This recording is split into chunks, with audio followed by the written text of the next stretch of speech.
कहानी की शुरुआत होती है एक ग्रुप एक्सप्लोरर्स से, जिनकी लीडर है सोफिया, और वो सब पैसिफिक ओशन में मौजूद है। सोफिया एक बहुत ही बड़ी फीमेल शार्क लिलीज को तलाश कर रही है। अचानक उनके सिस्टम पर एक अलर्ट आता है कि वो शार्क उनके बहुत करीब आ चुकी है। सोफिया तुरंत सभी डाइवर्स को ऑर्डर देती है, नीचे उतरो और शार्क को पीछे से कवर करो। जिसके बाद कुछ डाइवर्स समुद्र में छलांग लगा देते हैं, जिनमें सोफिया का हस्बैंड क्रिस भी शामिल होता है। थोड़ी देर की तलाश के बाद वो एक छोटे मरे हुए व्हेल मछली को देखते हैं, लेकिन किसी को समझ नहीं आ रहा कि वो मरी कैसे। क्रिस उसके करीब जाता है और देखता है कि उसके जिस्म पर शार्क के काटने के निशान है। तभी अचानक बहुत सारी फीमेल शार्क्स निकल आती है और पता चलता है कि वो सब लिलिस की बेटियां हैं। तभी लिलिस खुद सामने आ जाती है और सब उसे देखकर हैरान रह जाते हैं, क्योंकि उसका साइज पिछली बार के मुकाबले में डबल हो चुका होता है। 2 महीने पहले जब वो सब लिलिस को देखने आए थे तब उसका साइज 3 मीटर था। अब लिलिस सिर्फ 2 महीने में 7 मीटर लंबी हो चुकी है। सोफिया क्रिस से कहती है कि जल्दी से उसका सैंपल लो ताकि हम उसके तेजी से बढ़ने का राज जान सकें। क्रिस हिम्मत करके उसके करीब जाता है सैंपल लेने, लेकिन लिलिस तुरंत उस पर हमला कर देती है। उसी वक्त क्रिस और सोफिया के बीच कनेक्शन कट जाता है। सोफिया बहुत परेशान हो जाती है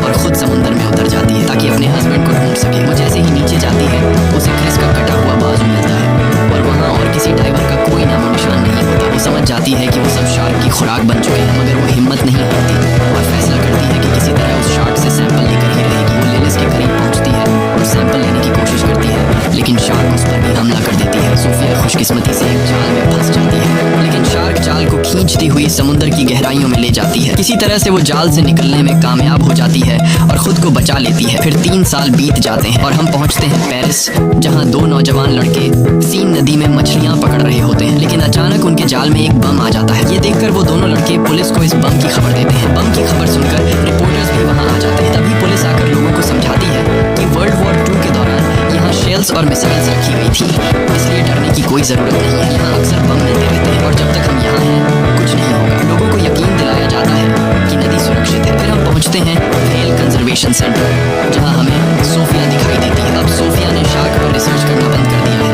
और अब वो बच्चों को मछलियों के बारे में जानकारी देती है। लेक्चर के दौरान उसे महसूस होता है कि कुछ लड़के उसका मजाक उड़ा रहे हैं। वो कह रहे होते हैं, कहाँ है वो सैंपल जो तुम्हारे हस्बैंड ने लाया था? क्या वो शार्क उसे मारकर सिर्फ सैंपल ही छोड़ गई? सोफिया बहुत दुखी हो जाती है और लेक्चर छोड़कर बाहर निकल जाती है। तभी एक लड़की नोरा उसे रोकती है और कहती है, मैं तुम्हारी सबसे बड़ी फैन हूँ, मैं तुम्हारे सारे रिसर्चेस को फॉलो करती हूँ, खासकर शार्क वाले। सोफिया कहती है, मैंने वो सब रिसर्च उसी दिन छोड़ दिए थे जब मेरे हस्बैंड की मौत हुई। उन दिनों की याद मत दिलाओ, मुझे तकलीफ होती है। वो जाने लगती है, लेकिन नोरा कहती है, मैंने पता लगाया है कि तुमने लिलीज के शरीर में एक ट्रैकर डिवाइस लगाई थी। सोफिया हैरान रह जाती है। इसके बाद नोरा उसे अपनी ऑर्गेनाइजेशन ले जाती है ताकि डिटेल में बात कर सके। हमें पता चलता है कि नोरा ने समुद्री जीवों को बचाने के लिए एक ऑर्गेनाइजेशन बनाई है। वो समुद्र में रहने वाले जानवरों से बेहद प्यार करती है। नोरा सोफिया को बताती है कि उसने पिछले 3 साल से लिलीज की मॉनिटरिंग की है और कहती है, सोफिया तुम्हें ये पता नहीं होगा कि लिली सब सीन नदी में है। सोफिया हैरान रह जाती है और कहती है, ये नामुमकिन है क्योंकि शार्क फ्रेश वाटर में जिंदा नहीं रह सकती। नोरा बताती है कि क्लाइमेट चेंज और पॉल्यूशन ने लिलीज की नेचर को बदल दिया है और अब वो इस माहौल में भी जीने के काबिल हो गई है। हमारे ग्रुप की कोशिश है कि उसे वापस समुद्र में भेज दें, वरना वो किसी भी वक्त मर सकती है। नोरा कहती है, मैं आज रात डाइव करने वाली हूँ, तुम भी साथ चलो सोफिया। हम दोनों शार्क को देखते हैं और उसे उसके घर वापस ले जाते हैं। सोफिया कहती है, क्या डाइव? तुम्हें क्या लगता है ये इतना आसान है? ये बहुत ज्यादा रिस्की है, ऐसा करने से तुम्हारी जान जा सकती है। ये कोई आम सी मछली नहीं, ये दुनिया की सबसे खतरनाक शार्क है। सोफिया वहाँ से निकलकर अपने घर पहुँचती है। घर जाकर वो अपने हस्बैंड के आखिरी मिशन की वीडियोस देखती है और वो रो पड़ती है, क्योंकि उसी ने अपनी टीम से कहा था कि वो इस मिशन में उनके साथ है। वो गिल्टी फील कर रही होती है क्योंकि वो सब उसकी वजह से मारे गए। दूसरी तरफ हम देखते हैं कि नोरा अपनी दोस्त बिन के साथ सीन नदी में एक बोट पर होती है। नोरा कहती है, क्या तू मेरे साथ नहीं उतरेगी? बिन पानी में उतरने से इनकार कर देती है और कहती है, तू जा, मैं यहाँ तेरा ध्यान रखती हूँ। नोरा अकेले ही पानी में उतरती है और लिलीज को हर जगह ढूंढती है। दूसरी ओर सोफिया सिस्टम में लिलीज की मूवमेंट्स ट्रैक कर रही होती है।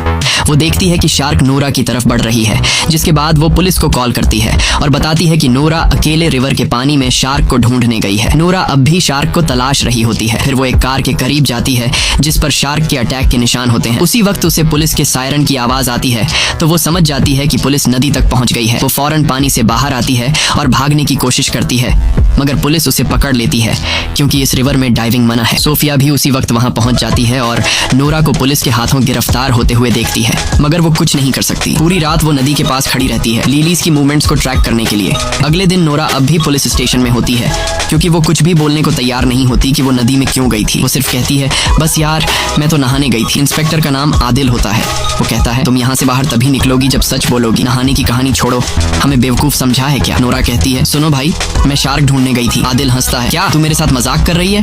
नदी में शार्क? ये तो जहरीला पानी है। और फिर वो यहाँ आई कहाँ से? तुमने मुझे बेवकूफ समझा है? नोरा कहती है, मेरा यकीन करो, मैं पानी में शार्क को ढूंढने गई थी। लेकिन अफसर मानने को तैयार नहीं था। दूसरी तरफ सोफिया अब भी उसी जगह पर मौजूद होती है जहां कल रात थी।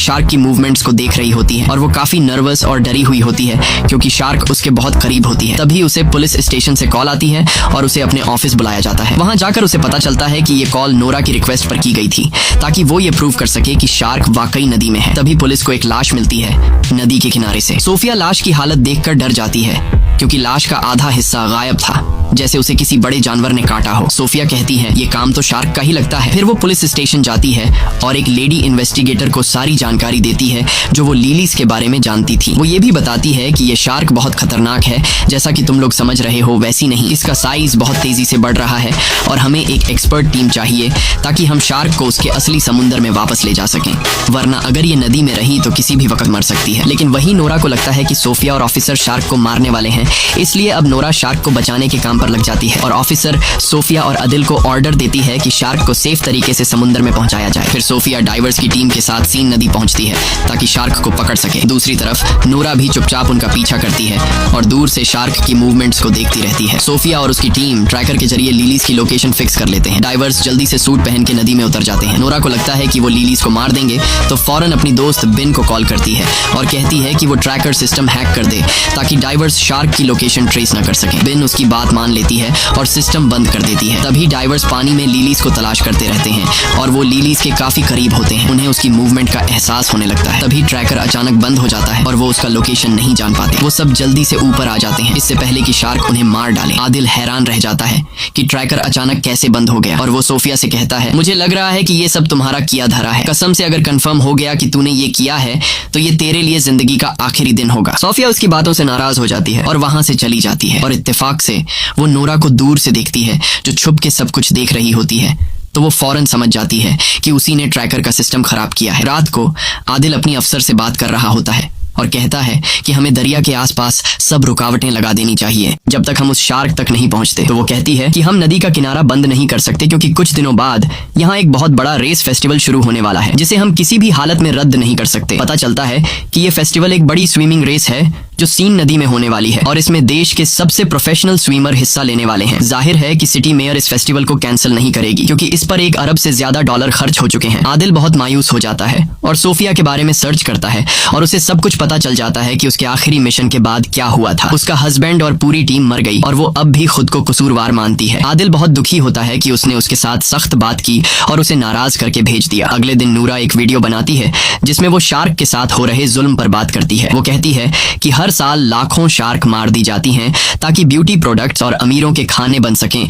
ये क्रिएचर भी इंसानों की तरह जीने का हक रखती है। वो अपने जैसे नौजवानों से कहती है कि वो उसकी ऑर्गेनाइजेशन में शामिल हों और लेलिस शार्क को समंदर वापस पहुंचाने में मदद करें। सरप्राइज ये होता है कि वीडियो को लाखों व्यूज मिलते हैं और उसकी टीम में सैकड़ों नौजवान शामिल हो जाते हैं। सबका एक ही मकसद होता है, लेलिस को सलामती से समंदर तक वापस ले जाना। फिर आदिल सोफिया से मिलता है और कहता है, मैं माफी चाहता हूँ अपनी बदतमीजी के लिए और वादा करता हूँ कि मैं तुम्हें सिटी मेयर से मिलवाऊंगा। तुम उसे सब कुछ समझाओ। जिसके बाद आदिल सोफिया को मेयर से मिलवाने ले जाता है। सोफिया मेयर को सारा किस्सा सुनाती है और स्विमिंग रेस बंद करवाने की रिक्वेस्ट करती है, मगर मेयर कहती है कि हजारों फौजी वहां पर मौजूद होंगे और फेस्टिवल अपने टाइम पर ही स्टार्ट होगा। कोई शोर शराबा नहीं चाहिए। सोफिया गुस्से में आकर कहती है, ये फेस्टिवल कैंसिल होना चाहिए वरना तुम सैकड़ों लोगों को मौत के मुंह में भेज दोगी। अगर वो लोग नदी में उतरे तो लेलिस एक एक करके सबको खा जाएगी और तुम्हें अंदाजा भी नहीं है कि लेलिस दुनिया की सबसे खतरनाक शार्क है जिसे कोई भी काबू नहीं कर सकता। मेयर कहती है, देखो बहन, साफ साफ बात सुन लो, फेस्टिवल कैंसिल नहीं होगा। सरकार ने $1 मिलियन खर्च किए हैं इस पर। फिर मेयर पुलिस को ऑर्डर देती है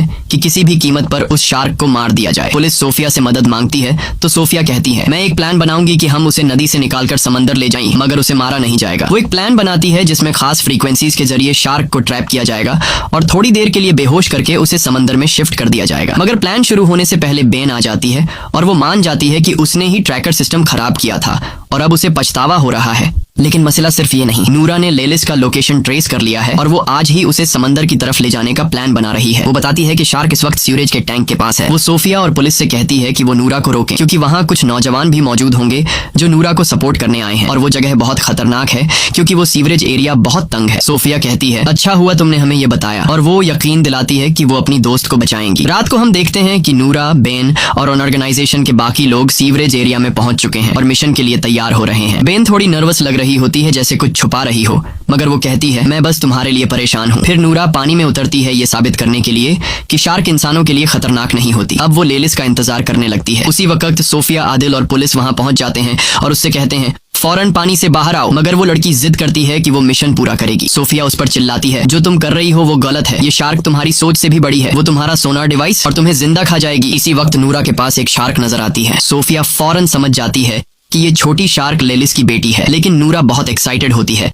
और शार्क के करीब जाती है और उसे छूने लगती है ताकि सोनार डिवाइस से उसका पता लगा सके। तभी अचानक आदिल पानी में छलांग लगा देता है ताकि नूरा को बचा सके, लेकिन अचानक शार्क गुस्से में आ जाती है और नूरा पर हमला कर देती है और उसे निगल जाती है। उसी समय पूरे इलाके में हलचल मच जाती है और सभी नौजवान डर के मारे वहां से भागते हैं और उनका जो फालतू सा प्लान था शार्क्स को बचाने का, वो इन्हें ले डूबता है। अब हर एक बंदा खुद को बचाने की कोशिश में लगा हुआ था, लेकिन बदकिस्मती से जगह तंग होती है और काफी लोग पानी में गिर जाते हैं और लेलिस और उसकी बेटी उन्हें मार देती है। हर तरफ पानी में इंसानों के टुकड़े नजर आ रहे थे। सारा पानी खून से लाल हो गया था। जैसे तैसे करके स्विमर थोड़े बहुत लोगों को बचा लेते हैं, लेकिन ज्यादातर लोग वो होते हैं जिनके हाथ या टांगें कट चुकी होती हैं, यानी वो सिर्फ बचा हुआ शरीर वापस ले आते हैं। फिर सब जख्मियों को पीरिस के हॉस्पिटल ले जाया जाता है, जहां सोफिया शॉक में खड़ी होती है और यकीन नहीं कर पा रही होती कि क्या हुआ। वो रोने लगती है, अपने शौहर और पुरानी टीम को याद करती है। तभी आदिल उसके पास बैठता है और उसे तसल्ली देता है। कुछ देर बाद आदिल और सोफिया को सीवरेज एरिया में बुलाया जाता है। जब वो वहां पहुंचते हैं तो लेलिस की बेटी की लाश मिलती है। उसे लैब ले जाया जाता है ताकि सोफिया उस पर रिसर्च करे, शायद कोई क्लू मिल जाए। उसी समय सोफिया को पता चलता है कि ये शार्क सिर्फ 2 महीने की है और वो प्रेग्नेंट भी है, और सोफिया को लेलिस की बढ़ती हुई ग्रोथ का भी पता चल जाता है। हैरान करने वाली बात ये होती है कि ये फीमेल शार्क बिना किसी मेल शार्क के कोलैब किए बच्चे पैदा कर सकती है, यानी बिना नर के खुद ब खुद बच्चे देना। सोफिया समझ जाती है कि ये शार्क बहुत बड़ी आफत है, क्योंकि लेलिस की तादाद कुछ महीनों में बहुत ज्यादा बढ़ जाएगी और ये इंसानों के लिए बहुत बड़ा खतरा बन सकता है। इसीलिए लेलिस और उसकी सारी नस्ल को खत्म करना बहुत जरूरी है, वरना वो इंसानों को खत्म कर देगी। अगले दिन सोफिया और उसकी टीम मेयर के ऑफिस पहुंचती है और उसे सारी नई जानकारी देती है। मेयर बहुत नाराज होती है क्योंकि मिशन नाकाम हो चुका होता है और स्विमिंग फेस्टिवल स्टार्ट होने में सिर्फ कुछ ही घंटे बाकी होते हैं। वो कहती है कि किसी भी तरह इस शार्क को मारो। सोफिया उस पर गुस्सा करती है और कहती है, तुम्हारे लिए पैसे ज्यादा अहम हैं या लोगों की जानें? मेयर गुस्से में कहती है, बाहर निकलो यहाँ से। और फिर वो फैसला करती है कि शार्क को मारने की जिम्मेदारी अब फौज को दी जाएगी। फिर सोफिया और आदिल कैफे में बैठे बात कर रहे होते हैं। सोफिया कहती है, अगर फेस्टिवल को ना कैंसिल किया गया तो बहुत बड़ी तबाही हो जाएगी, क्योंकि मेयर पैसों की भूखी है और मुकाबला हर हाल में कराएगी। आदिल कहता है, चलो मिल के दुनिया बचाते हैं। वो दोनों प्लान बनाते हैं कि वो मेयर के बिना शार्क्स को मारेंगे। फिर आदिल अपने दोस्तों से बात करता है और उनसे मदद मांगता है। सब दोस्त राजी हो जाते हैं और एक टीम बनाते हैं। पहला काम ये होता है कि 2 बम एक्सपर्ट्स को बुलाया जाए ताकि वो पानी में डायनामाइट लगाए और उसी से लेलिस को मारा जाए। फेस्टिवल के दिन सोफिया, आदिल और पूरी टीम नदी में गोता लगाती है और शार्क्स की तरफ बढ़ते हैं ताकि बम खास उनके घर में लगा दें। उधर मेयर मेला ओपन कर रही होती है। उसे कुछ भी पता नहीं होता आदिल और सोफिया के प्लान का। फौज भी अपनी बोट्स में तैयार बैठी होती है किसी भी हमले के लिए। सोफिया की टीम शार्क के में जगह तक पहुंच जाती है और वो वहां हजारों शार्क मछलियां देखती है। सोफिया अपनी टीम को कहती है कि रुक जाए, क्योंकि शार्क इंसानी हरकत से खतरा महसूस करती है। दूसरी तरफ मेला शुरू हो जाता है और स्विमर पानी में कूद जाते हैं। सोफिया और उसकी टीम शार्क्स के बीच बम लगा देती है और जैसे ही काम खत्म होता है सब ऊपर जाने की कोशिश करते हैं। तभी एक शार्क आती है और टीम के 2 बंदों को मार देती है। सोफिया आदिल को खींचती है ताकि जल्दी निकल सकें, लेकिन बम जल्दी फट जाते हैं। धमाका होता है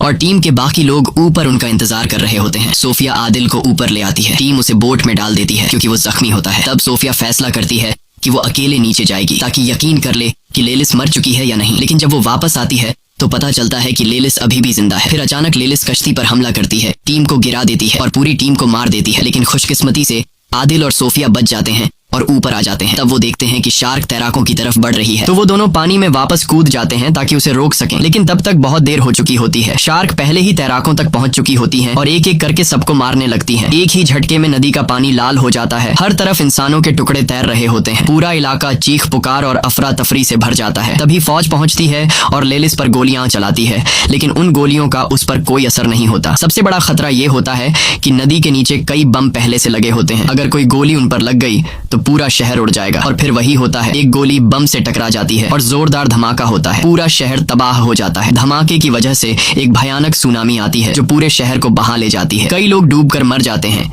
जिनमें सोफिया और आदिल भी होते हैं। सोफिया पानी की सतह पर आती है और बेहोश आदिल को देखकर किसी सुरक्षित जगह ले जाती है। दोनों एक लोहे के बड़े टुकड़े पर चढ़ जाते हैं। कुछ देर बाद आदिल को होश आता है और वो पूछता है, हम कामयाब हो गए? शार्क मर गई ना? सोफिया उसकी तरफ देखती है, उसकी आंखों में आंसू होते हैं लेकिन वो कुछ नहीं बोलती। आदिल चारों तरफ देखता है और सदमे में चला जाता है। पूरा पेरिस शहर डूब चुका होता है और हर तरफ शार्क मछलियां तैर रही होती हैं।